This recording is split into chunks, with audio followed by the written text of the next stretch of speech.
Hello, dear student. I, Miss Maima, your botany teacher, welcome you all in online platform of Inspire Academy Balaghat.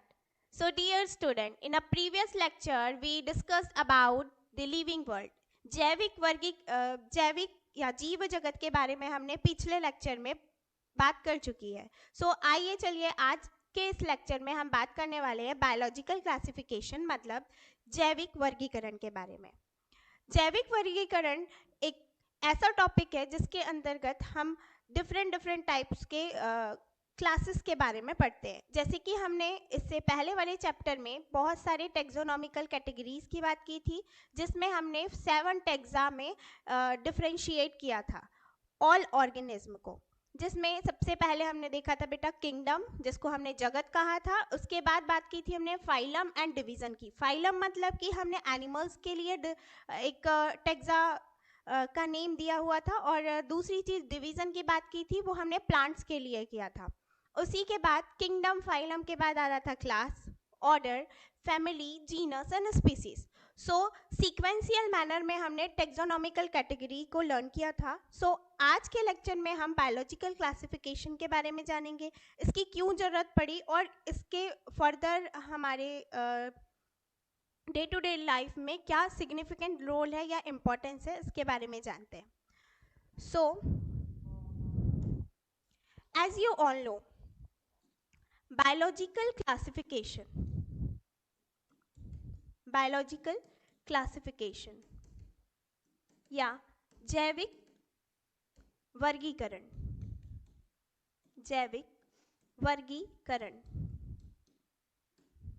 जैविक वर्गीकरण की जरूरत क्यों महसूस हुई हमें? तो सबसे पहली बात कि हम लोग किसी भी चीज़ को वर्गीकृत मतलब क्लासिफाई क्यों करते हैं. सो क्लासिफिकेशन के एक जो बेसिक मोड होने चाहिए. फॉर एग्जांपल कि आप घर पे आपके पापा पूरे मंथ का किराना लेके आते हैं. सो किराना लेके आते हैं तो ऑब्वियस ही बात है वो एक पूरे बैग में लेके आएंगे. सो ओवरऑल बैग में लेके आएंगे तो बेटा ऐसा तो पर्टिकुलर वो डिस्टिंग्यूज करके नहीं लाते हैं ना कि ये सिर्फ किचन एरिया में ही यूज़ होंगे तो वो पर्टिकुलर अलग पॉलीथीन में या कैरी बैग में रहेगा, या दूसरा चीज़ फॉर एग्जांपल कि जो पर्टिकुलर हम वॉश एरिया के लिए यूज़ करते हैं. तो ओवरऑल अगर हम देखें तो किराने का जो सामान आता है वो एक बैग में आता है. सो ओवरऑल फिर मम्मी उसको क्या करती है, डिस्टिंग्यूज करती है कि फॉर एग्जांपल ये किचन एरिया के लिए है, ये पर्टिकुलर आपके वॉशिंग एरिया के लिए है, ये पर्टिकुलर चिल्ड्रंस के लिए ही है, वेजिटेबल्स अलग रहेंगे, पर्टिकुलर पल्सेस अलग रहेंगी. सो हम according to need, according to their importance क्या करते हैं, उसको अलग अलग सेपरेट कर देते हैं. या for example when we take an example of library में जैसे बुक को क्या किया जाता है, एक पर्टिकुलर अलमीरा में या एक पर्टिकुलर फॉर एग्जांपल की एक खांचे बने होते हैं, एक पर्टिकुलर प्लेस डिज़ायर होती है कि इस टाइप की फॉर एग्जांपल की बायोलॉजी की बुक एक ही सेल्फ में रहेंगी, दूसरे सेल्फ में आपकी केमिस्ट्री की रहेंगी, या थर्ड सेल्फ में आपकी फिजिक्स की रहेंगी. तो सेपरेट वो क्या होता है, डिवीज़न होता है of each and every subject in a library. Book जब सेल्फ में रखते हैं तो हम पर्टिकुलर चीज़ों का ध्यान रखते हैं. सेम वैसे ही देखिए ओवरऑल अगर हम हमारे पूरे लिविंग बीइंग की बायोडाइवर्सिटी की बात करें यानी बेटा जैव विविधता की बात करें या जैविक विविधता की बात करें, विविधता. सो ये जैविक विविधता हमने फर्स्ट चैप्टर में मतलब लिविंग वर्ल्ड में पढ़ा है कि 1.7 to 1.8 मिलियंस में है.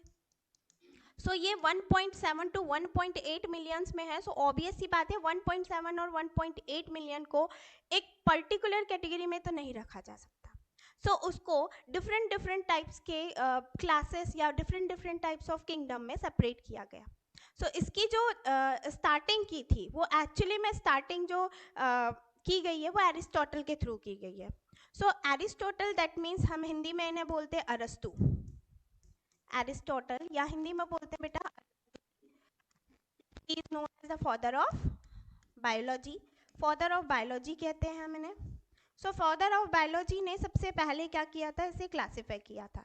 लेकिन because of lack of source, lack of medium, हमारे पास जो क्लासिफिकेशन हुआ वो 3 पार्ट्स में हुआ. सो क्लासिफिकेशन के टाइप्स देखते हैं हम लोग. Types of classification types of classification types of classification की बात करें बेटा, यानी वर्गीकरण के प्रकारों की बात करें तो इन्हें 3 पार्ट्स में बाइफरकेट किया गया है. Okay, types of classification are of 3 types. पहला क्लासिफिकेशन का जो टाइप हम पढ़ेंगे that is the artificial system of classification.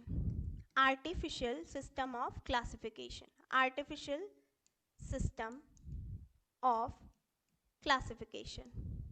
So artificial system of classification की अगर हम बात करें बेटा तो ये होता है, हिंदी में बोलते हैं इसे कृत्रिम. कृत्रिम. इसमें ना ही कोई साइंटिफिक एविडेंस लिया गया कि जिसके अकॉर्डिंग या जिसके बेसिस पर, जिसके आधार पर, जिस क्राइटेरिया पे उसको डिवाइड किया जाता, बल्कि एरिस्टोटल जो थे, एरिस्टोटल ने सिर्फ मॉर्फोलॉजी के बेसिस पे, दैट मीन्स कि अपीयरेंस के बेसिस पे क्या कर दिया, क्लासिफाई कर दिया इन्हें. और इस पर्टिकुलर क्लासिफिकेशन को हम लोग बोलते हैं artificial system of classification, means कृत्रिम. अब बात करते हैं हम सेकेंड नंबर ऑफ क्लासिफिकेशन की, तो that is the natural system of classification. क्या है ये natural system of classification? Natural system of classification की बात करें बेटा तो ये प्राकृतिक है. प्राकृतिक है.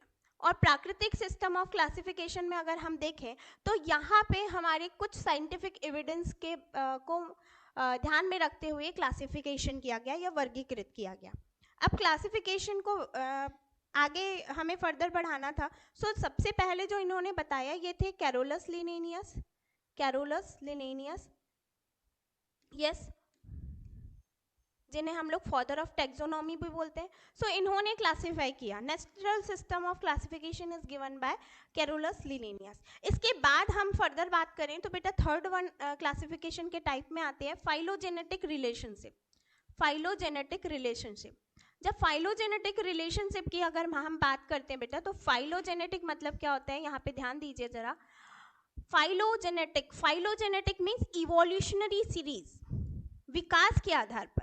इवोल्यूशनरी सीरीज मतलब इवोल्यूशनरी सीरीज में यहाँ पे क्या चीजें देखी जाएगी कि सबसे पहले क्या, किस चीज का इवोल्यूशन हुआ. इवोल्यूशन मतलब विकास, कि कौन सबसे पहले आया, इसके बाद कौन आए. जैसे हम लोग बोलते हैं कि अवर एंसेस्टर इज चिंपैंजी, है ना. So overall we can say that कि इवोल्यूशन की सीरीज के अकॉर्डिंग अगर किसी ने दिया है बेसिस ऑफ इवोल्यूशन, सो वो था फाइलोजेनेटिक रिलेशनशिप. फाइलोजेनेटिक रिलेशनशिप को हम लोगों ने ध्यान दिया था लास्ट सिस्टम ऑफ क्लासिफिकेशन में, जिनके नेम है R.H. Whittaker sir. Sir R.H. Whittaker give this classification. Okay, R.H. Whittaker. So overall we can say that Sir R.H. Whittaker give the phylogenetic relationship classification according to system of classification या types of classification की ये 3 types है. पहला classification का type है artificial system of classification, दूसरा है natural system of classification, तीसरा है बेटा phylogenetic system of classification. So these are the 3 types of classification. अब हम लोग वन बाय वन इनको डिस्कस करते हैं कि किंगडम्स जो डिवाइड हुए वो कैसे डिवाइड हुए. So now we talk about the taxa. You know very well how many types of taxa. How many types of taxa are there? Taxa, wait,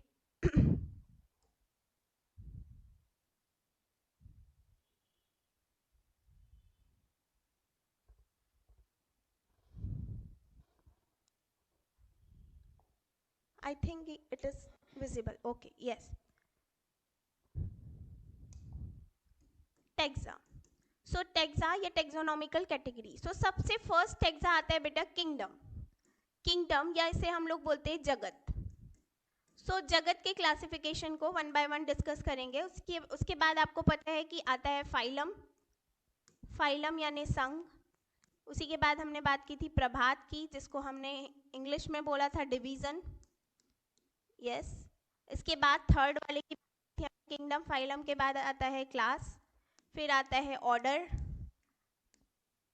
फिर आता है फैमिली, फिर आता है जीनस, और फिर last one is species. Species. Okay. So हमने बात करनी है किंगडम के बारे में बेटा। टेक्सोनॉमिकल कैटेगरी का सबसे फर्स्ट टेक्सा या ब्रॉड टेक्सा की हम लोग बात करते हैं किंगडम। सो किंगडम क्लासिफिकेशन में सबसे फर्स्ट किंगडम क्लासिफिकेशन आया बेटा टू किंगडम क्लासिफिकेशन।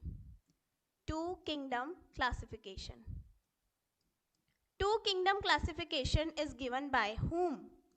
एरिस्टोटल। सबसे पहले तो किसने दिया? एरिस्टोटल। इन्होंने प्लांट और एनिमल टू कैटेगरीज में से सब डिवाइड किया। सबसे पहले हमने बात की थी प्लांटी और एनिमेलिया, है ना, प्लांटी और एनिमेलिया। सो जब हम लोग प्लांटी और एनिमेलिया की बात करते हैं बेटा, सो प्लांटी और एनिमेलिया को इन्होंने बाइफरकेट कर दिया। फिर प्लांटी को किया इन्होंने 3 पार्ट में, बिकॉज ऑफ मॉर्फोलॉजिकल बेसिस पे किया था। अच्छा, बेसिस पूछ सकता है आपसे, on the basis of morphological features. Morphological features, morphological features के बेसिस पे इन्होंने क्या किया था? डिस्टिंक्ट यूज किया था, है ना। सो इन्होंने क्या किया? सबसे पहले आ गए हर्ब्स, दूसरे आ गए शर्ब्स और तीसरे आ गए बेटा trees.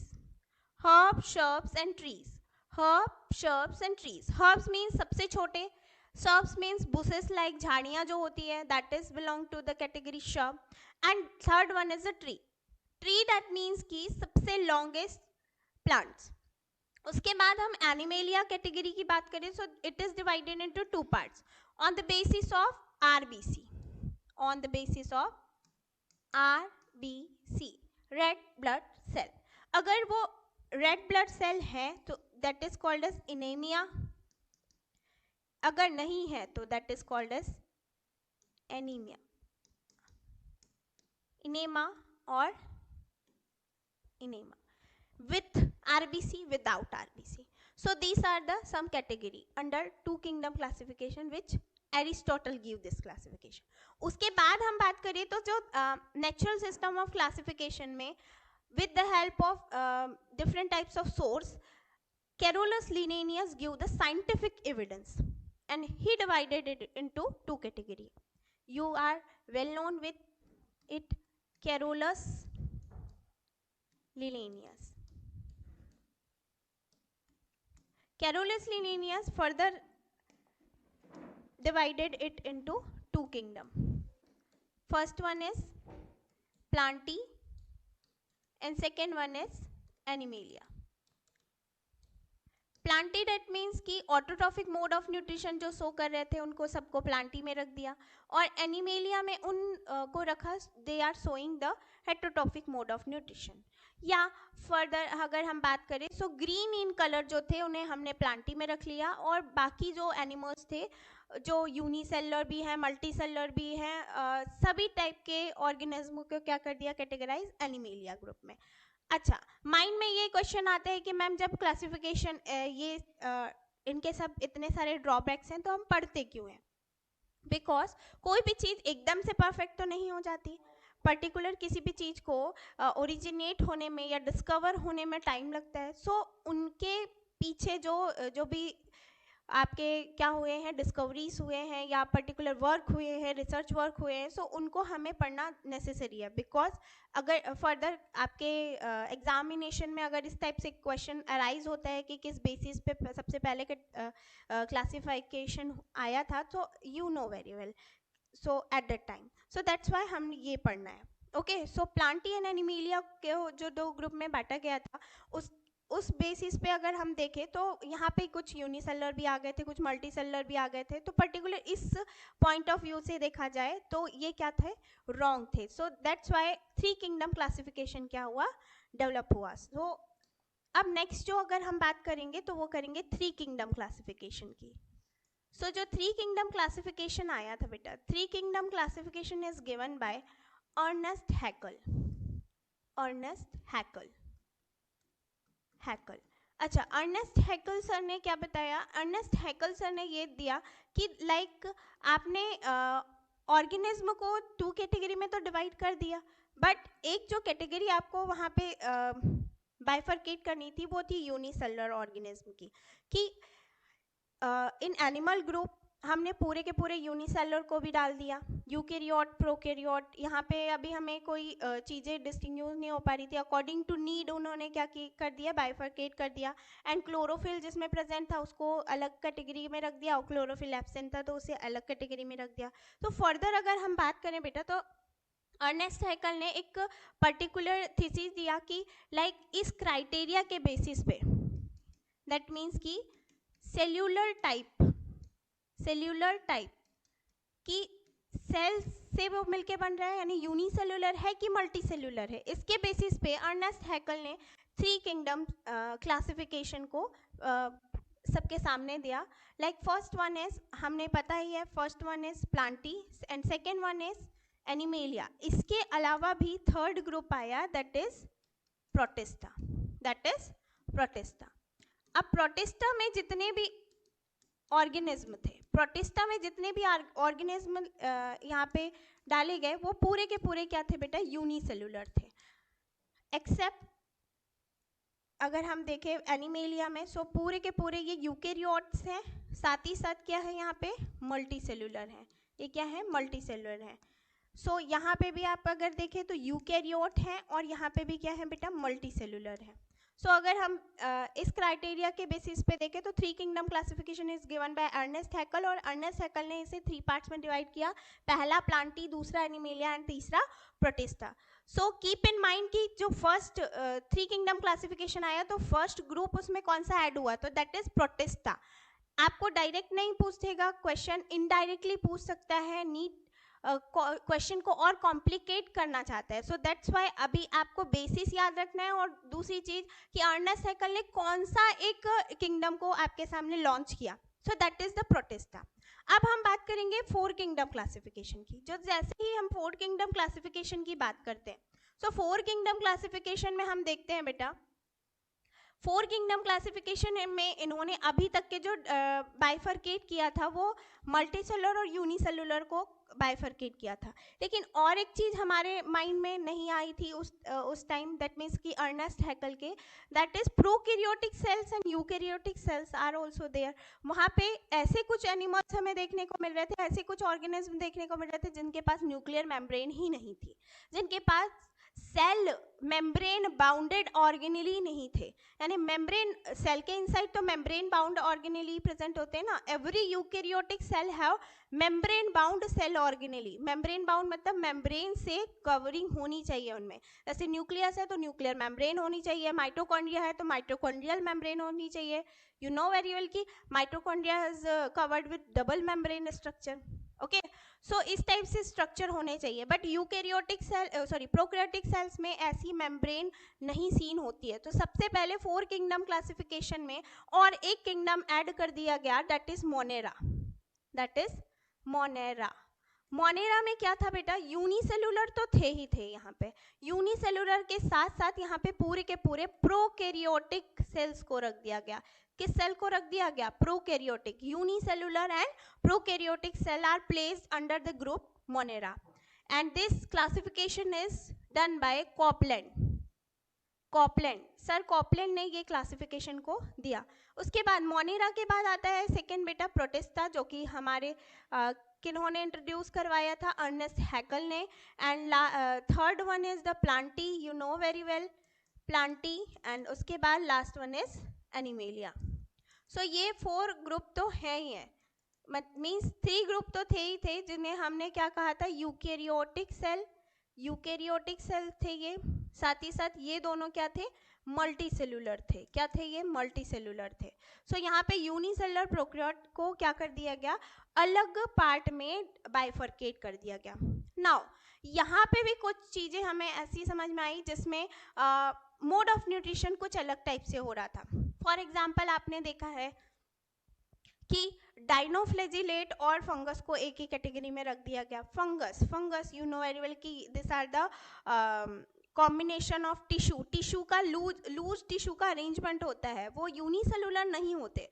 Fungus are not unicellular, they are the group of tissue, you know very well. देखिए यहाँ पे ऑर्गेनाइजेशन के लेवल की बात करते हैं हम, ऑर्गेनाइजेशन किस टाइप से होता है, ऑर्गेनाइजेशन ऑर्गेनाइजेशन की बात करें हम बेटा, संगठन की बात करें हम, संगठन की बात करें तो आपने सेल में पढ़ा होगा कि सबसे छोटी यूनिट क्या होती है ऑर्गेनिज्म की, दैट इज सेल, कोशिका। The structural and functional unit of life, the structural and functional unit of life is cell. Cell को जो डिस्कवर किया था वो किसने डिस्कवर किया था? रॉबर्ट हुक ने। Robert Hooke give the discovery of dead cell. Dead cell, सबसे फर्स्ट डेड सेल किसने डिस्कवर किया था? रॉबर्ट हुक ने। और दूसरी चीज बात करते हैं हम, that Leeuwenhoek gave the first discovery of living cell। living cell, जीवित कोशिका की जो खोज की थी वो किसने की थी? किसने की थी? लिवेनहुक ने की थी। ठीक है, structural and functional unit of life मतलब जीवन की संरचनात्मक और क्रियात्मक इकाई, कार्यात्मक। ओके, उसी के बाद सेल के ग्रुप से मिलके क्या बनता है बेटा? सेल के ग्रुप से मिलके बनता है tissue. The group of cell, the group of cell, the group of cell is called as tissue, and the study of tissue is called as histology। the study of tissue is called as histology बोलते हैं। and the word tissue is introduced by F. Xavier Bichet। the word tissue is given by F. Xavier Bichet।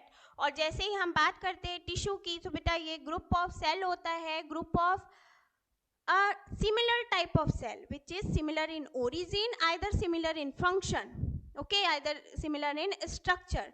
so after that अगर हम बात करें तो हमने cell की बात की थी, तो सेल या तो क्या होगी? यूकेरियोटिक हो सकती है या तो प्रोकैरियोटिक हो सकती है, या तो यूकेरियोटिक हो सकती है या प्रोकैरियोटिक सेल्स होती है। उसके बाद अगर हम ग्रुप ऑफ सेल की बात करें तो टिश्यू होता है। टिश्यू के ग्रुप को टिश्यू सिस्टम कहते हैं।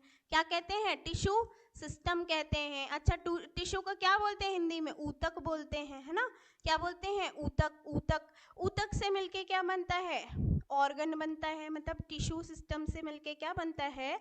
ऑर्गन बनता है। ऑर्गन मतलब आपके अंग, डिफरेंट टाइप्स ऑफ अंग, जैसे आईज हो गई, हैंड हो गया, है ना, स्टमक हो गया, डिफरेंट टाइप्स ऑफ ऑर्गन। सो अभी हमने अगर बात करनी है तो बेटा टिश्यू, यहाँ पे दिख रहे टिश्यू और टिश्यू सिस्टम, तो यहाँ पे फंगी क्या थी? टिश्यू का ऑर्गेनाइजेशन थी, जो ग्रुप ऑफ टिश्यू था।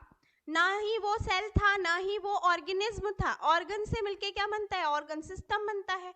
यस, ऑर्गन सिस्टम बनता है। और ऑर्गन सिस्टम से क्या मिलके बनता है बेटा? ऑर्गन सिस्टम से मिलके बनता है पूरा का पूरा ऑर्गेनिज्म। क्या बनता है? ऑर्गेनिज्म। तो हम ऑर्गेनिज्म की अगर बात करें तो ये एनिमेलिया और प्लांटी में देखने को मिल रहा था, लेकिन हमें जो देखना था वो दैट इज द यहाँ पे जो हमें एक चीज़ ऐड करना था, कॉपलैंड के जो क्लासिफिकेशन थे उसमें एक चीज़ जो मिसिंग थी वो थी फंगी, जिसमें हमने क्या देखना था? Tissue organisation. क्या देखना था? Tissue organisation. सो इस चीज़ को फिर किसने क्लासिफाई किया? जो हमारे पॉपुलर साइंटिस्ट हैं। The name of popular scientist is R.H. Whittaker।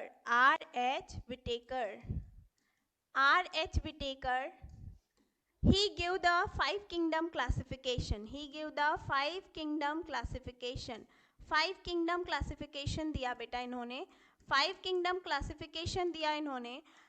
One of the famous classification जिसमें कोई भी अभी तक के कोई भी ड्रॉबैक हमें देखने को नहीं मिले हैं। इसके जो ड्रॉबैक हमारे सामने नहीं आए हैं। इसके बाद भी 6 किंगडम क्लासिफिकेशन आया, बट उसने उसको एग्जैक्टली प्रॉपर वे में और अच्छे से नहीं डिफ्रेंशिएट कर पाया। That's why 5 kingdom classification that is given bye R.H. Whittaker in the year 1969 is the one of the most famous classification in the world। So this classification is bifurcated into 5 groups। सबसे पहला group आता है बेटा that is Monera, the kingdom Monera। Monera के बाद कौन सा आता है बेटा? Protista। Monera के बाद क्या आता है? Protista। Protista के बाद आता है बेटा थर्ड फंगी। प्रोटिस्टा के बाद क्या आता है? फंगी। उसके बाद आता है बेटा Plantae. Fourth one is Plantae.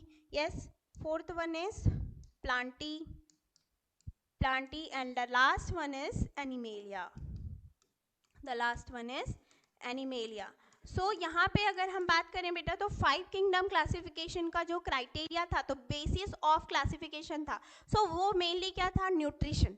सबसे पहले हम बात करेंगे न्यूट्रिशन। तो सेल्यूलर हम ऑर्गेनाइजेशंस भी देखेंगे, सेल्यूलर ऑर्गेनाइजेशंस भी था। फर्स्ट हम देखें तो सबसे पहले हम लोग देखेंगे सेल टाइप, ठीक है। सबसे पहले हम बात करते हैं क्राइटेरिया की। सो सबसे पहले क्राइटेरिया मतलब आधार, किस किस आधार पे उन्होंने क्लासिफाई किया। तो सबसे पहला जो क्राइटेरिया था वो बेटा सेल टाइप था। पहला क्या था? सेल टाइप, मतलब कोशिका का प्रकार क्या है। कोशिका का प्रकार क्या क्या हो सकता है? या तो वो प्रोकैरियोटिक सेल होगी, प्रोकैरियोटिक सेल होगी, या तो क्या होगी बेटा? यूकैरियोटिक सेल होगी। या तो प्रोकैरियोटिक सेल होगी या तो यूकैरियोटिक सेल होगी। प्रोकैरियोटिक सेल मतलब क्या? ऐसी सेल जिसके पास न्यूक्लियर मेम्ब्रेन नहीं है। क्या नहीं है? न्यूक्लियर मेम्ब्रेन नहीं है। जेनेटिक मटेरियल पूरा साइटोप्लाज्म में स्प्रेडेड है ऑल ओवर द साइटोप्लाज्म, है ना। और इनके पास क्या नहीं है? Membrane bound cell organelle, membrane bound cell organelle. जैसे कि फॉर एग्जांपल मैंने क्या बोला कि क्लोरोप्लास्ट नहीं है, ओके, या मैंने बोला माइटोकॉन्ड्रिया नहीं है। सो इस टाइप के जो सेमी ऑटोनॉमस जो पर्टिकुलर सेल ऑर्गेनेली है वो एब्सेंट है, या अगर प्रेजेंट भी है so in a very little bit quantity, in a very little bit limit होती है उनकी। सो प्रोकैरियोटिक सेल्स जो होती है वो प्रिमिटिव सेल्स होती हैं। क्या होती है? प्रिमिटिव सेल्स होती हैं, प्रिमिटिव सेल्स, ठीक है। और यहाँ पे यूकैरियोटिक सेल की बात करें तो eukaryotic cell is well developed cell, है ना। ये क्या कैसी सेल्स होती हैं बेटा? वेल डेवलप्ड सेल होती है। इनके पास सभी कुछ होता है। इनके पास क्या होती है? न्यूक्लियर मेम्ब्रेन होती है, न्यूक्लियर मेम्ब्रेन होती है। इनके पास क्या होता है? न्यूक्लियस होता है। क्या होता है? न्यूक्लियस होता है, केंद्रक होता है। क्या होता है? केंद्रक होता है, न्यूक्लियर मेम्ब्रेन होती है। और इनके पास क्या होता है? मेम्ब्रेन बाउंड सेल ऑर्गेनेली होते हैं। क्या होते हैं? मेम्ब्रेन बाउंड सेल ऑर्गेनेली होते हैं, सेल ऑर्गेनेली होते हैं, ऑर्गेनेलीज, है ना, मतलब कोशिका अंग, कोशिकांग होते हैं इनके पास, ओके। अब हम लोग बात करते हैं बेटा सेल टाइप तो हमने पढ़ लिया। दूसरे क्राइटेरिया की बात करें हम तो बॉडी ऑर्गेनाइजेशन की बात करते हैं हम, है ना। किसकी बात करेंगे हम? बॉडी ऑर्गेनाइजेशन की बात करेंगे, ऑर्गेनाइजेशन की बात करेंगे। सो यहाँ पे क्या आ जाएगा? सेल्यूलर टाइप, यहाँ पे मैंने बोला सेल यूनिसेलुलर, है ना, यूनिसेलुलर या मल्टी सेलुलर, यूनिसेलुलर या मल्टी सेलुलर। उसमें भी ऑर्गेनाइजेशन क्या हो जाएगा? या तो सेल्यूलर ऑर्गेनाइजेशन होगी, या तो टिश्यू लेवल ऑर्गेनाइजेशन होगी, या तो क्या होगा? ऑर्गन सिस्टम ऑर्गेनाइजेशन होगी। क्या होगी? ऑर्गन सिस्टम ऑर्गेनाइजेशन होगी। Is it clear? Is it clear? Please comment box में बताइए, is it clear? Body organisation, मैंने क्या बोला? सेल टाइप हमने देखना है, हमने देखना है बॉडी ऑर्गेनाइजेशन। इसी के बाद हम लोग बात करेंगे फर्दर हम लोग डिस्कस करेंगे अबाउट, दो चीजें हो गई बेटा, तीसरी चीज बात करेंगे अभी मैंने जो बात करी nuclear membrane. This is all about the this chart is given in your NCERT में ये आपका चार्ट दिया हुआ है। सो ओवरऑल हम लोग देख लेते हैं इस चार्ट को, थोड़ा सा जूम इन करते हैं, ठीक है। Look at this now, characteristics of the 5 kingdom classification. This kingdom classification is given by, you know very well who give this classification. So R.H. Whittaker ji, R.H. Whittaker in the year 1969 gave this classification. So यहाँ पे देखिए बेटा, देखो character, कौन से character को उन्होंने लिया। तो अभी मैंने क्राइटेरिया को बताने की कोशिश की थी आपको। सबसे पहले सेल टाइप दिया हुआ है, देखिए cell type Monera have the prokaryotic cell, है ना। प्रोकैरियोटिक सेल मतलब अभी बात की थी मैंने किसकी बात की थी? मोनेरा की। दूसरी बात है कही थी प्रोटिस्टा की। प्रोटिस्टा से लेकर Protista, fungi, Plantae and Animalia, this 4 group have the eukaryotic cell type. यानी अगर हमने क्वेश्चन आया कि the eukaryotic, according to R.H. Whitaker in the year 1969, eukaryotic cells are divided into how many types? So कितने types में divide किया था उन्होंने? 4 टाइप में। ओके, आ रही बात समझ में? 4 टाइप क्यों बोलेंगे आप? क्योंकि ये तो क्या हो गई? प्रोकैरियोटिक सेल है ना, ये क्या हो गई? प्रोकैरियोटिक सेल है। तो आपकी क्या हो जाएगी? Protista, fungi, Plantae and Animalia are the type of eukaryotic cell. तो R.H. Whitaker सर ने यूकैरियोटिक सेल को 4 किंगडम्स में डिवाइड किया, और ये एक क्या था? प्रोकैरियोटिक सेल थी। सो प्रोकैरियोटिक सेल को इंक्लूड करके उन्होंने 5 किंगडम क्लासिफिकेशन दिया। तो इस टाइप के स्टेटमेंट वाइज क्वेश्चन आपको आ सकते हैं। Okay, so keep in mind. After that, इसके बाद हम बात करें तो सेल वॉल की बात करते हैं बेटा। सेल वॉल के बेसिस पे तो सबसे पहली बात कि सेल वॉल किस किस में होती है, पहले हम जानेंगे कि किस किस में होती है। तो सबसे पहले बात करते हैं हम मोनेरा ग्रुप की। तो मोनेरा ग्रुप में सेल वॉल प्रेजेंट होती है। यस, प्रेजेंट होती है, प्रेजेंट होती है। और प्रेजेंट होने के साथ साथ देखिए बेटा, यहाँ पे प्रेजेंट होने के साथ साथ इनकी जो सेल वॉल होती है वो नॉन सेल्यूलोसिक पॉलीसेकेराइड और अमाइनो एसिड से मिलकर बनी होती है। किससे बनी होती है? पॉलीसेकेराइड एंड अमाइनो एसिड से। इसके बाद हम प्रोटिस्टा की बात करें तो यहाँ पे भी प्रेजेंट होती है, बट इन सम ऑर्गेनिज्म, बहुत कम होते हैं जिनमें प्रेजेंट होती है, अदरवाइज नहीं होती है। इसके बाद हम बात करते हैं फंगी की। तो फंगी में प्रेजेंट होती है और this is made up of chitin. This is made up of chitin. Complex polysaccharide का टाइप है ये। क्या है? Complex polysaccharide, chitin. इसके बाद हम बात करते हैं बेटा प्लांटी में। यस, प्लांटी में भी होती है। Every plant have cell wall and this cell wall is made up of cellulose. This cell wall is made up of cellulose. और animals lack cell wall, that means absent. किस में नहीं होती है? सो एनिमल्स में नहीं होती है, एनिमल्स में नहीं होती है, और यहाँ पे प्रोटिस्टा में नहीं होती है, बट कुछ में प्रेजेंट होती है। ओके, इसके बाद बात करते हैं हम बेटा न्यूक्लियर मेम्ब्रेन की। न्यूक्लियर मेम्ब्रेन की बात करते हैं। चलिए, न्यूक्लियर मेम्ब्रेन अभी मैंने बताया कि प्रोकैरियोटिक सेल और यूकैरियोटिक सेल के अकॉर्डिंग ही हमें देखना है। हमें पहले देखना है प्रोकैरियोटिक सेल और यूकैरियोटिक सेल्स को। तो प्रोकैरियोटिक सेल और यूकैरियोटिक सेल के अकॉर्डिंग हमने जहाँ पे प्रोकैरियोटिक लगाया है दैट मीन्स वहाँ सिर्फ एब्सेंट रहेगी, बाकी जगह क्या रहेगी? प्रेजेंट रहेगी। क्या?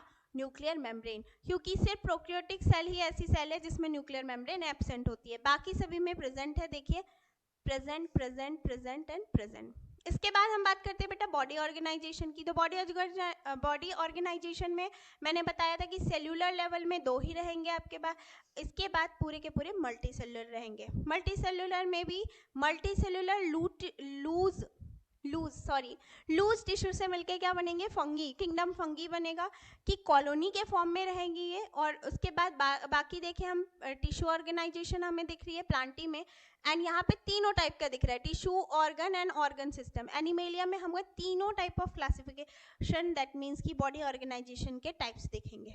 उसके बाद हम आते हैं लास्ट बेसिस पे, that is mode of nutrition. यहाँ पे और एक बेसिस भी लिया गया है, that is not mention here, but आपको लिखना है यहाँ पे, दैट इज रिप्रोडक्शन, प्रजनन के आधार पर यहाँ पे लिखना है प्रजनन, रिप्रोडक्शन। ओके, यहाँ पे पहले मोड ऑफ न्यूट्रिशन की बात कर लेते हैं बेटा। मोड ऑफ न्यूट्रिशन में देखिए autotrophic, chemosynthetic and photosynthetic bacterias होते हैं, heterotrophic in nature, cytophilic and all type of nutrition are seen here.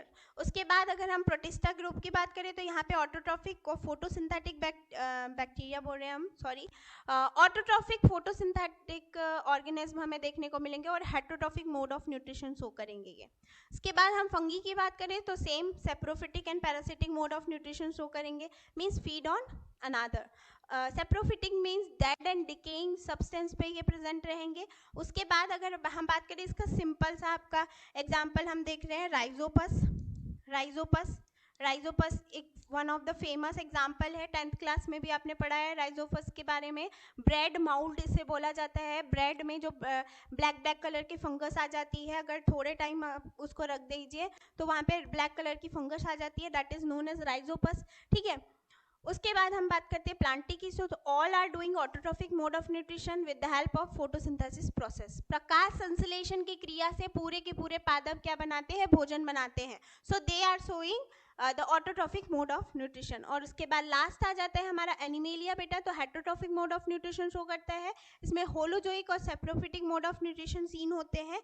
मतलब कि होलोजोइक मतलब सॉलिड फूड इनटेक करते हैं हम थ्रू द माउथ या माउथ लाइक ऑर्गन।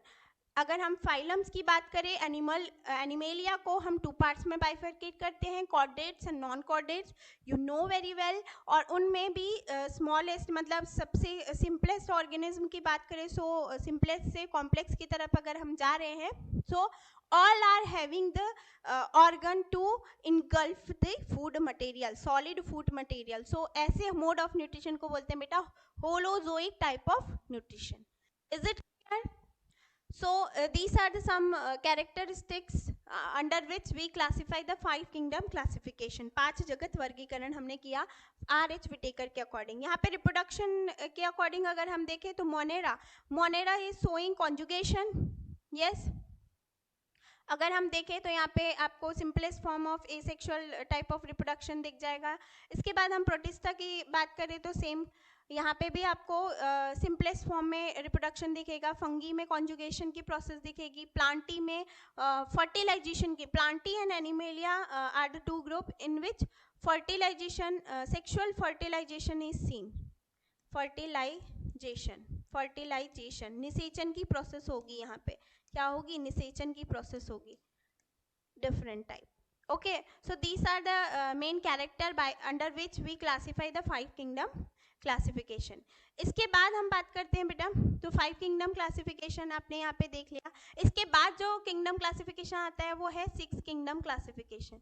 क्या आता है, 6 किंगडम क्लासिफिकेशन। ये जो 6 किंगडम क्लासिफिकेशन है बेटा, ये दिया हुआ है कार्ल वूस ने। Carl Woese give the 6 kingdom classification. इन्होंने यहाँ पे 3 डोमेन की बात की है, 3 डोमेन या सेल्यूलर बेसिस की बात की है, लेकिन बहुत ज़्यादा डिटेल नहीं दिया हुआ है एनसीईआरटी ने। सो दैट्स वाई हम लोग इसके बारे में बहुत ज़्यादा डिस्कस नहीं करेंगे। ओके, सो अब हम लोग बायोलॉजिकल क्लासिफिकेशन को ईजीएस्ट फॉर्म में देखते हैं with the help of flow chart. Okay, with the help of flow chart we see the classification, 5 kingdom classification। तो हम लोग kingdoms को ले रहे हैं, 5 kingdom, yes kingdom। so सबसे first जो kingdom था that is kingdom मोनेरा। किसकी बात की थी हमने, मोनेरा की बात की थी बेटा। so सबसे पहले हम मोनेरा की ही बात करते हैं। Monera kingdom Monera is divided into 2 main type। 2 main type यहाँ पे आता है बेटा आर्की बैक्टीरिया, यानी इसे आद्य बैक्टीरिया भी कहा जाता है, आद्य बैक्टीरिया। और दूसरे बैक्टीरिया की बात करें तो इसे बोला जाता है बेटा यू बैक्टीरिया। क्या बोला जाता है, यू बैक्टीरिया, यानी आधुनिक बैक्टीरिया। ठीक, यहाँ पे किंगडम मोनेरा की बात करें तो 2 पार्ट्स में बाइफरकेट किया हमने, Archie bacteria and you bacteria. Archie bacteria को बेटा फिर से 3 पार्ट्स में डिवाइड करते हैं हम। 3 पार्ट्स कौन से हो गए, तो पहला जो पार्ट हुआ बेटा दैट इज द हेलोफाइल्स हैं सबसे फर्स्ट। इसके बाद हम सेकेंड वाले के टाइप की बात करें तो thermo acidophils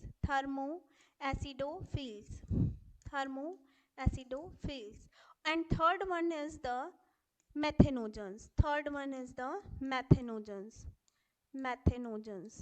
okay, so third one is the methanogens। सबसे पहली बात की हमने हेलोफाइल्स की, फिर थर्मोएसिडोफिल्स और last one is methanogens.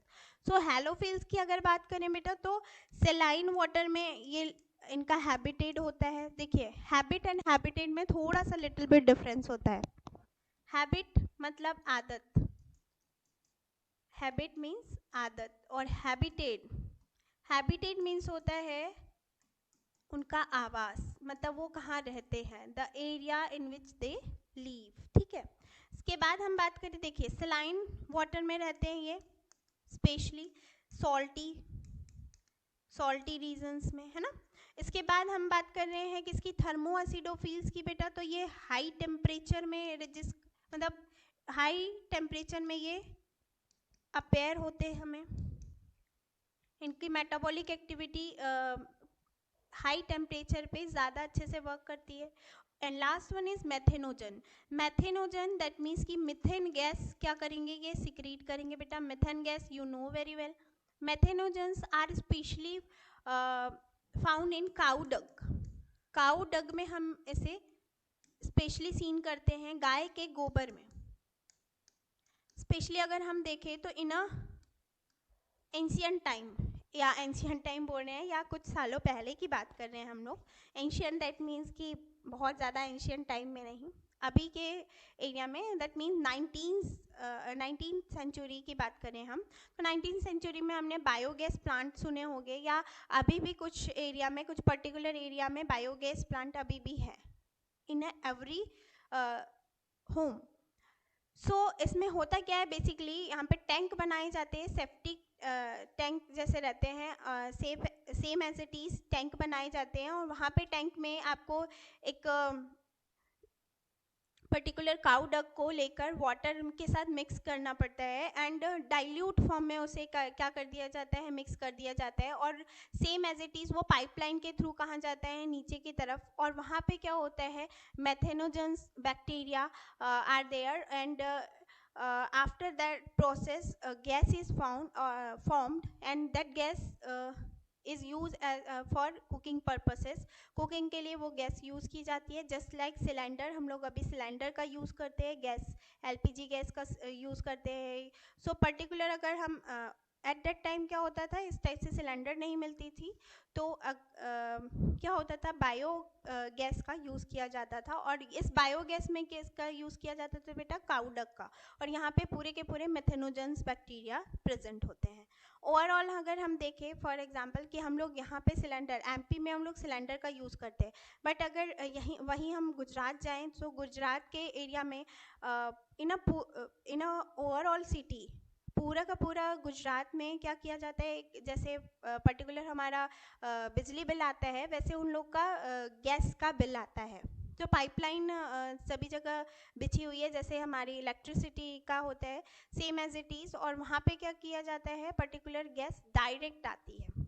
Okay, सो जैसे हम बायोगैस की बात करें तो इसमें कोई कॉस्ट हमें पे नहीं करना रहता है, एक बार आप टैंक बना लीजिए और कंटिन्यूसली आप काउडक का यूज़ करके क्या कर सकते हैं, गैस प्रोड्यूस करवा सकते हैं होममेड। ओके, उसके बाद हम लोग बात करते हैं बेटा यू बैक्टीरिया की। तो यू बैक्टीरिया में 2 टाइप्स के बैक्टीरिया, एक आ गया साइनो बैक्टीरिया और एक bacteria, common bacteria and cyano bacteria. Cyano bacteria, cyano bacteria को हम लोग बोलते हैं नील हरित शैवाल। क्या बोलते हैं, नील हरित शैवाल। इसके बाद हम बात करेंगे बेटा किसके बारे में, प्रोटिस्टा, किंगडम प्रोटिस्टा की बात करते हैं हम। किंगडम प्रोटिस्टा, हम ये माइंड मैप बना ले रहे हैं ताकि हमें लर्निंग के लिए अच्छा रहे। ओके, प्रोटिस्टा, किंगडम प्रोटिस्टा की बात करें, सेकेंड किंगडम है हमारा unicellular but eukaryotic cell. Unicellular but eukaryotic cell, eukaryotic cell, unicellular eukaryotes है बेटा। यहाँ पे सबसे फर्स्ट जो हम ग्रुप देख रहे हैं that is क्राइजोफाइट, that is chrysophytes. यहाँ पे क्या आते हैं, क्राइजोफाइट्स आते हैं, क्राइजोफाइट्स आते हैं बेटा। इसके बाद क्राइजोफाइट्स के बाद सेकेंड जो ग्रुप है दैट इज डाइनोफ्लेजिलेट। क्या होता है, डाइनोफ्लेजिलेट, डाइनोफ्लेजिलेट। इसके बाद अगर हम बात करें बेटा तो थर्ड वाला ग्रुप है आपका slime moulds, slime moulds, slime moulds. इसके बाद अगर हम बात करें तो यहाँ पे जिसका एग्जाम्पल क्या है, स्पाइरोगाइरा, ओ सॉरी स्पाइरोगाइरा बोल रहे हैं हम, Euglena, Euglena, so euglenoid, euglenoid, okay, euglenoid. और इसके बाद फिफ्थ इज प्रोटोजोअन्स, प्रोटोजोअन्स या प्रोटोजोआ, ठीक है। फिर further protozoans are subdivided into 5 groups, sorry 5 नहीं 4 ग्रुप्स. सो 4 ग्रुप्स आर, सबसे पहले बात करते हैं एमीबॉइड प्रोटोजोअन्स की. ठीक है, सबसे पहले बात करेंगे हम A, that is amoeboid protozoan. Amoeboid protozoan, amoeboid की बात करें तो ये amoeba, Entamoeba histolytica, Entamoeba histolytica इसका एग्जाम्पल है. ओके इसके बाद अमीबॉइड हिस्टोलिया, सॉरी एंटेमीबा हिस्टोलिया के बाद एमीबॉइड के बाद आता है बेटा सीलिएटेड प्रोटोजोअन. सीलिएटेड प्रोटोजोअन मतलब विथ हैविंग सीलिया के साथ अगर रहेंगे तो this are called as ciliated protozoan. इसके बाद आते हैं बेटा फ्लैजिलेटेड, फ्लैजिला के साथ फ्लैजिलेटेड प्रोटोजोअन. एक हो गया एमीबॉइड प्रोटोजोअन, फिर ciliated protozoan, flagellated protozoan and last one is Sporozoa. Sporozoa Sporozoa Sporozoa. Okay Sporozoa का एग्जाम्पल है प्लाज्मोडियम. प्लाज्मोडियम, यहाँ पे प्लाज्मोडियम वाइवेक्स की बात हुई है, प्लाज्मोडियम फेल्सीफेरम की बात हुई है, और यहाँ पे भी एक आपका स्लाइम मोल्ड्स में बात होती है बेटा. तो यहाँ पे जो प्लाज्मोडियम है वो ग्रुप है and this one is another type. ये जो है स्पोरोजोआ मलेरियल पैरासाइट है, that is Plasmodium vivax and Plasmodium falciparum. Different types of आपके प्लाज्मोडियम के से मलेरिया के डिफरेंट काइंड प्रोड्यूस होते हैं. So overall this is all about the kingdom Protista. इसके बाद नेक्स्ट हम माइंड मैप प्रोड्यूस करेंगे, that is of kingdom fungi. Kingdom fungi, कवक जगत के बारे में हम लोग बात करते हैं. तो यहाँ पे टिश्यू लेवल ऑफ ऑर्गेनाइजेशन आपको सीन होती है and fungi are divided into 4 groups. सबसे पहला ग्रुप होता है बेटा एस्कोमाइसिटीज. एस्कोमाइसिटीज. फिर आता है second one is basidiomycetes.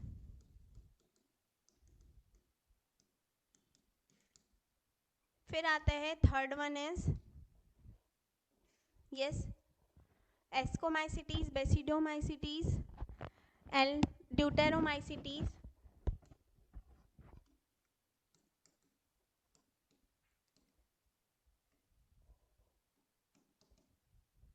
And last one is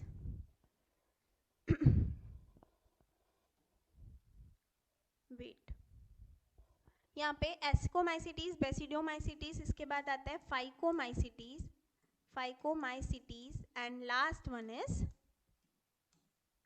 Deuteromycetes. yes, so these are the 5 types of fungi. Is it clear? So now next proceed to kingdom plantae. Kingdom Plantae. Kingdom Plantae की बात करें बेटा, पादप जगत की बात करें, पादप जगत को हम 4 डिविजन्स में डिवाइड करते हैं. 4 डिविजन्स में डिवाइड करते हैं, सॉरी 5 डिविजन्स में डिवाइड करते हैं, बट एक्चुअली मैंने 4 इसलिए बोला कि थैलोफाइटा, इसके डिफरेंट टाइप्स ऑफ क्लासिफिकेशन है. थैलोफाइटा के फिर 2 टाइप्स होते हैं. तो हम लोग देख लेते हैं. एक्चुअली किंगडम प्लांटी को 2 कैटेगरीज में रखा जाता है. एक होता है phanerogams and cryptogams and phanerogams. Cryptogams and फेनेरोगेम्स.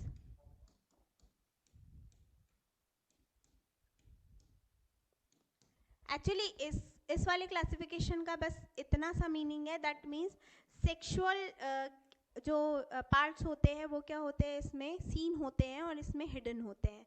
Means इसमें आपको दिखेंगे, क्लियर विजन आएगा, और इसमें क्या होंगे, क्लियर विजन नहीं आएगा. सो हम लोग डायरेक्ट डिवीज़न रखते हैं. डिवीज़न अगर हम डायरेक्ट कर देंगे तो हमारे माइंड मैप रेडी हो जाएगा. So let do that type of classification. Divisions करते हैं हम. ओके, सो डिवीजन्स अगर हम करें, so there are 5 types of division of kingdom kingdom Plantae, kingdom Plantae. पहला आ जाता है बेटा एल्गी सेवाल। फिर दूसरा आ जाता है आपका, यस, दूसरा आ जाता है बेटा ब्रायोफाइट, ब्रायोफाइट।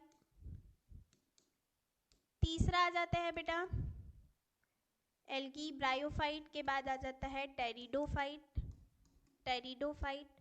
फिर आ जाता है बेटा जिम्नोस्पर्म, फिर आ जाता है जिम्नोस्पर्म, जिसे हम लोग बोलते हैं अनावृत बीजी, बीजी, अनावृत बीजी।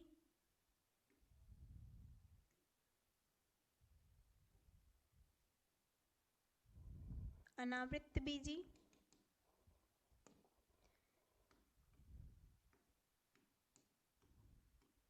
और last one is the angiosperm, angiosperm, angiosperm मतलब आवृत बीजी,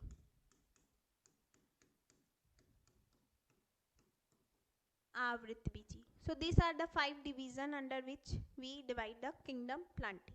Okay? इसके बाद अगर हम बात करें so last one जो माइंड मैप हम तैयार करेंगे that is of kingdom animalia. Fifth kingdom, kingdom animalia, animalia, kingdom animalia की बात करें so ये थोड़ा सा वाइड है बहुत ज़्यादा। सो हम लोग इसे बाइफरकेट करेंगे बेटा 2 पार्ट्स में। एक होता है you know very well non Chordata, non Chordata, और दूसरा होता है कॉर्डेटा, कॉर्डेटा। सो सबसे पहले हम लोग बात करेंगे नॉन कॉर्डेटा की। नॉन कॉर्डेटा के अंडर 10 फाइलम्स आते हैं। हम लोग किस में डिवाइड करते हैं इसे? फाइलम्स में, मतलब संघ में डिवाइड करेंगे बेटा। तो संघ में डिवाइड करेंगे तो ऑब्वियस सी बात है। तो फर्स्ट हमारा किंगडम है दैट इज पॉरीफेरा, पॉरीफेरा। इसके बाद सेकंड आ जाता है पॉरीफेरा के बाद Coelenterata, Coelenterata. Ctenophora, Ctenophora. Porifera, Coelenterata, Ctenophora, Platyhelminthes, Platyhelminthes. इसे लर्न करना है बिल्कुल।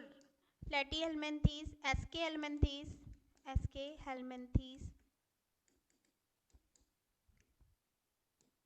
Annelida, Annelida, Arthropoda, Annelida, arthropoda,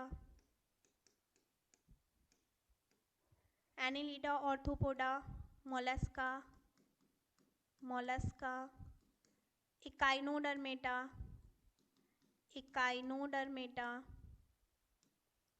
and last one is hemichordata, hemichordata, chordata, hemichordata. So overall these are the 10 phylum of non-chordata, okay, without vertebral columns, and with vertebral column are divided into 2 groups.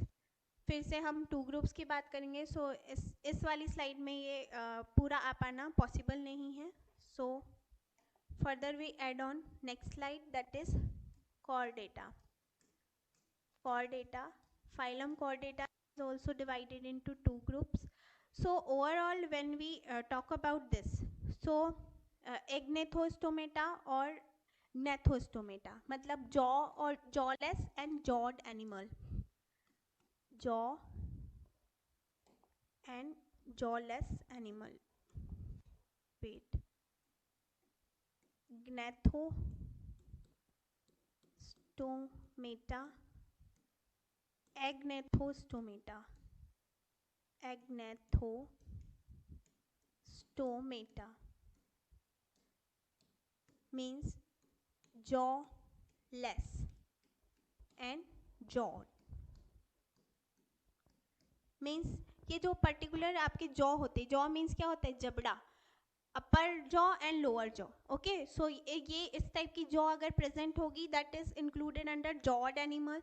Means Gnathostomata, और जिसमें jaw नहीं होगी that is included into Gnathostomata. So यहाँ पे एक ही class है बेटा, that is the Cyclostomata. Cyclostomata, Cyclostomata ही है, यहाँ पे एक ही क्लास है जिसमें जॉलेस होती है. सो इसके बाद हम ग्नैथोस्टोमेटा की बात करें. ग्लैंथोस्टोमेटा की बात करें तो यहाँ पे 2 पार्ट्स में फिर इसे बाइफरकेट किया जाता है. बाइफरकेट यानी सुपर क्लास. यहाँ पे Pisces and Tetrapoda. Pisces and Tetrapoda आपको याद होगा. पाइसेस मतलब होता है फिशेस. फिशेस के फिर 2 टाइप्स होते हैं, कॉन्ड्रेथिस एंड ऑस्ट्रेथिस. मीन्स होता है बोनी फिशेस एंड कार्टिलेजिनस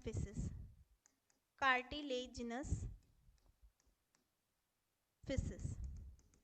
इसको बोलते हैं ऑस्ट्रेथिस एंड कॉन्ड्रेथिस. ओके. इसके बाद हम टेट्रापोडा की बात करें. सो टेट्रापोडा यहाँ पे हम लोग स्टार्ट कर देते. देखो ये एक्वेटिक थे. एक्वेटिक मतलब कि आपको सीज ओशियंस में मिल रहे हैं, है ना. और जैसे ही हम बात करेंगे तो सबसे पहले आपको ऑर्थोपोडा में यहाँ पे हमने ऑर्थोपोडा बोल रहे हैं हम, एम्फीबियंस की बात करेंगे हम टेट्रापोडा में. टेट्रापोडा मीन्स इसमें क्या होंगे, 4 लिम्स प्रेजेंट होंगे. क्या होंगे, 4 लिम्स प्रेजेंट होंगे. 4 मीन्स 4 लिम्स, हाथ पैर जो सीन होंगे, ठीक है, टेट्रापोडा. तो सबसे पहले आएगा एम्फीबियंस. एम्फीबियंस मीन्स उभयचर बोलते हैं हम इसे, उभयचर. इसके बाद हम सेकेंड ग्रुप की बात करें बेटा तो इसको बोलते हैं हम लोग रेप्टाइल्स, है ना. एम्फीबियंस के बाद आपका आ जाएगा रेप्टाइल्स. उसके बाद क्या, सरीसर्प बोलते हैं हम इसे. क्या बोलते हैं, सरीसर्प. और इसके बाद आते हैं आपके एव्स यानी पक्षी. और उसके बाद लास्ट में आ जाते हैं बेटा Mammalia. Okay.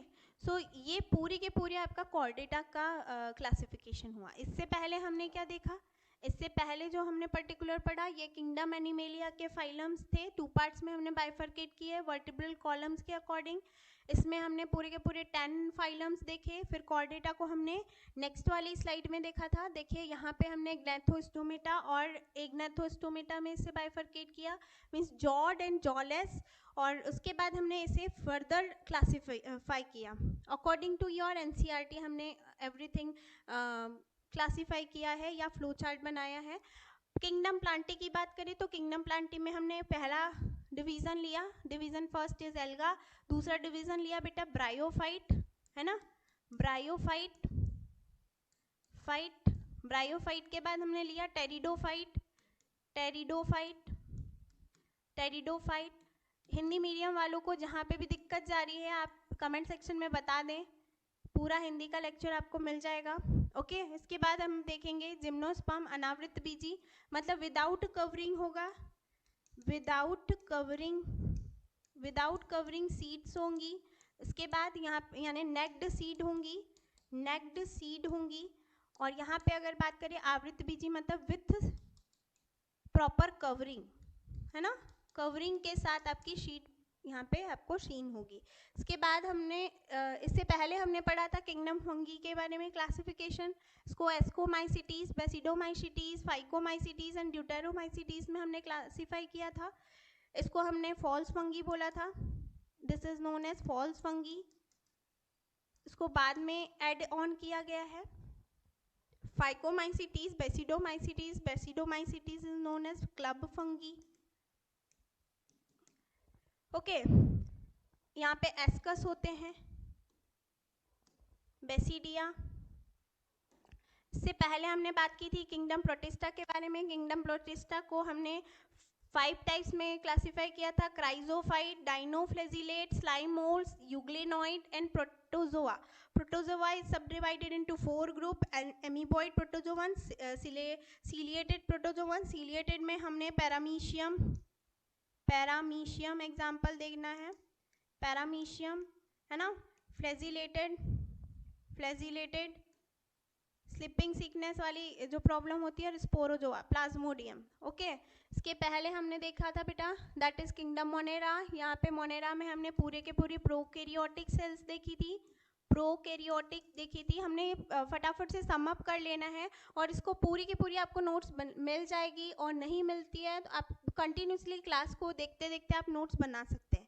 Okay, I hope कि आपको क्लियर हो रहा है, आई होप सो कि आपको क्लियर हुआ each and every topic, each and every thing. So hope so you enjoy my video. So see you, bye bye, and we will meet in a next lecture to demonstrate this in a very detail, and we will also solve the MCQ of this biological classification. So see you in a next lecture. Bye bye, have a nice day.